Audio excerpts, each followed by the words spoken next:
Students, आज हमारा topic है मुग़ल शासक औरंगज़ेब। तो हमने लास्ट क्लास में पढ़ा था शाहजहाँ के बारे में। शाहजहाँ जो है 1656 में बहुत ज़्यादा बीमार पड़ गया था और ये अफवाहें फैल गई थी कि शाहजहाँ की मौत हो गई है।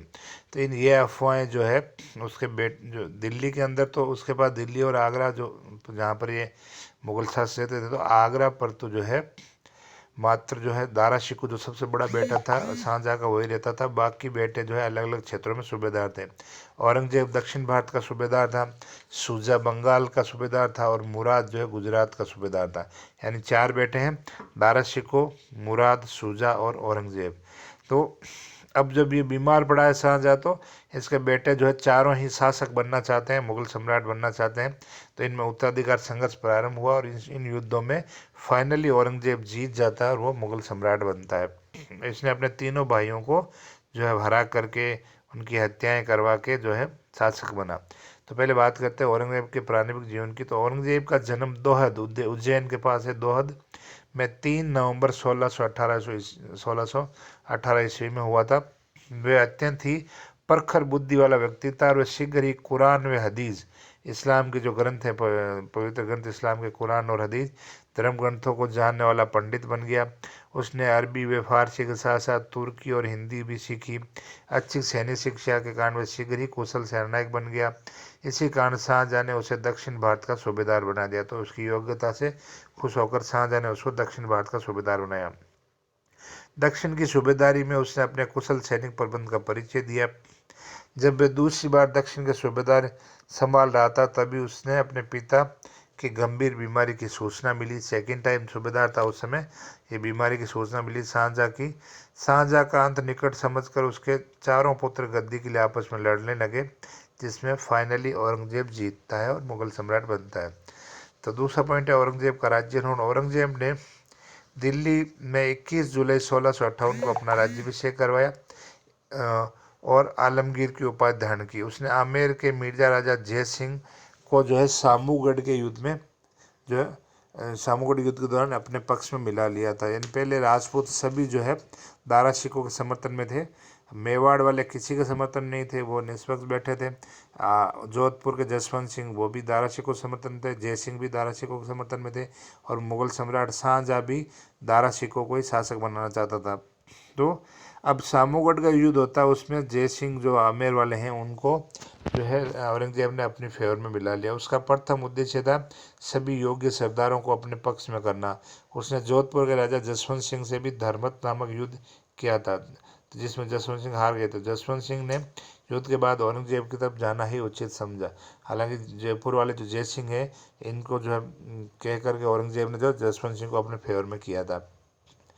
खजवा युद्ध, तो ये जो उज्जैन के पास जो धर्मत का युद्ध होता है, इसमें जसवंत सिंह हार करके जब जोधपुर आते हैं, तो इनकी रानी जो है महल हाड़ी रानी जो होती है, वो महल के दरवाजे बंद करवा देती है किले के। कहती है कि हारे हुए को जो है से तो कुर्बान होके आना ही अच्छा था ना। तो ये घटना उल्लेख आता है राजस्थान के इतिहास में हम पढ़ेंगे, वहाँ पर आता है खजुआ का युद्ध। तो ये तीसरा पॉइंट है। औरंगजेब जसवंत सिंह के साथ शिकार खेलने के लिए खजुआ नामक स्थान पहुंचे। वहां पर जो है औरंगजेब का भाई शुजा पहले से ही सेना सहित पड़ाव डाले बैठा होता और जसवंत सिंह ने शुजा से साठगांठ कर ली। जसवंत सिंह मन से औरंगजेब के साथ कभी नहीं हुआ, बस मजबूरी से ही साथ रह रहा था और औरंगजेब को भी पता था कि ये मजबूरी में साथ है, मन से मेरे साथ नहीं है। तभी जब जसवंत सिंह की मौत हुई तो औरंगजेब ने कहा था कि आज कुफ्र विरोधी का दरवाज़ा टूट गया, मतलब आज इस्लाम का विरोधी मर गया है। और इसी के बाद उसने जोधपुर को हड़प लिया था। फिर दुर्गादास राठौड़ ने जो है उनके बेटे अजीत सिंह को लेकर संघर्ष किया था और ये लंबा संघर्ष चला था मारवाड़ के राठौड़ों का मुगल शासकों से।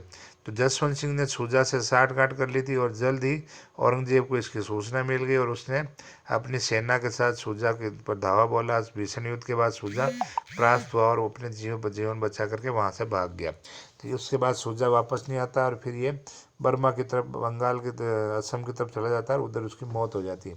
शुजा की मौत इस प्रकार से हो जाती है।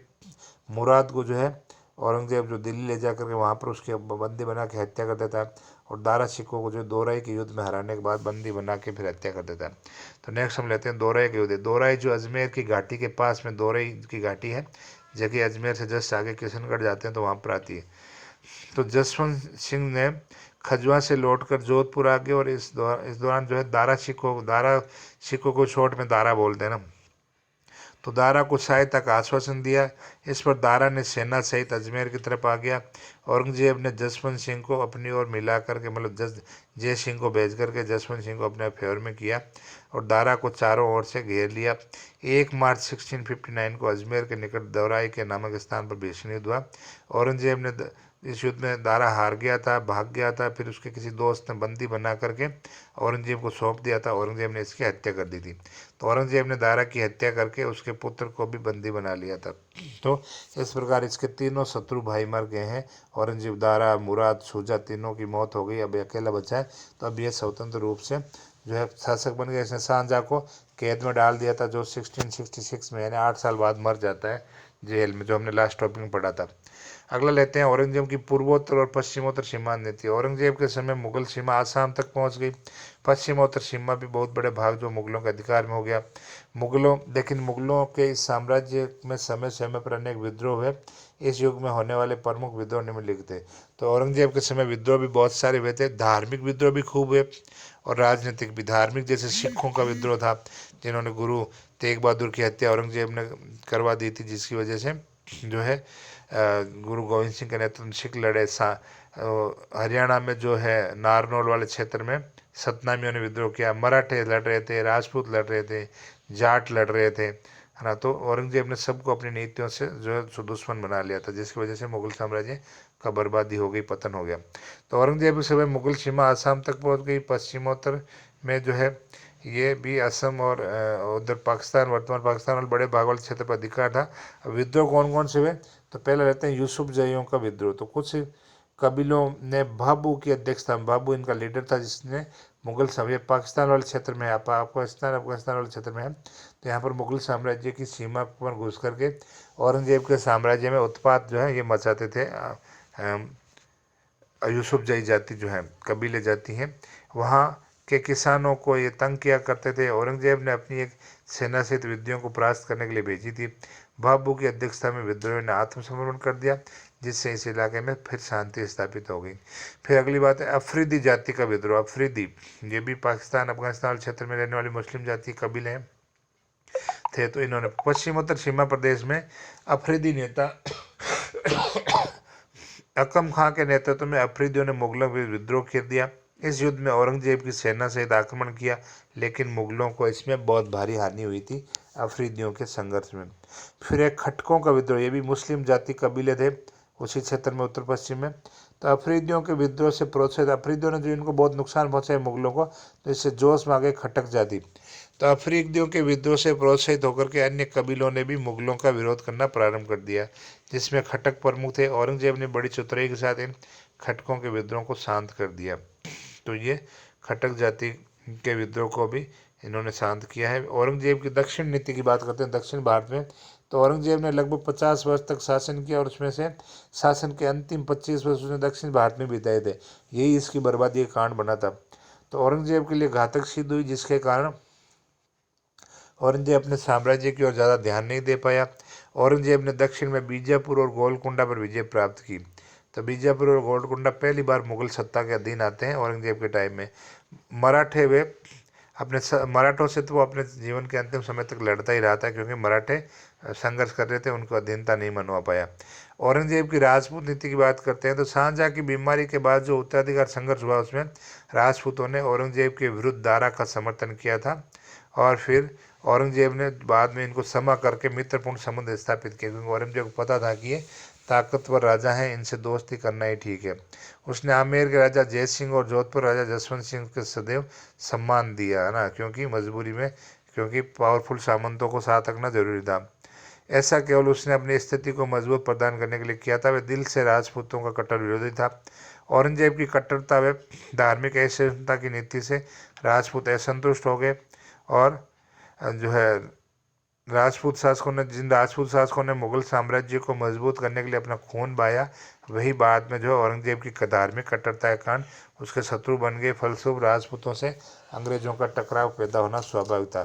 तो जोधपुर को ले लो, मेवाड़ को ले लो, ये राजा जो है धीरे धीरे औरंगजेब के खिलाफ हो गए थे, मुगलों के खिलाफ हो गए थे। अब बात करते हैं औरंगजेब के अंतिम दिनों की। तो औरंगजेब सदा ही मराठों की शक्ति से आतंकित रहता था। उसे अपने उत्तराधिकारियों की भी चिंता होने लगी। वे नहीं चाहता था कि उसकी मौत के बाद उसके बेटे भी लड़े, जैसे खुद भाई लड़े थे। शाहजहाँ जो उसका पिता था वो भी शासक बनते समय भाइयों को मार के बना था।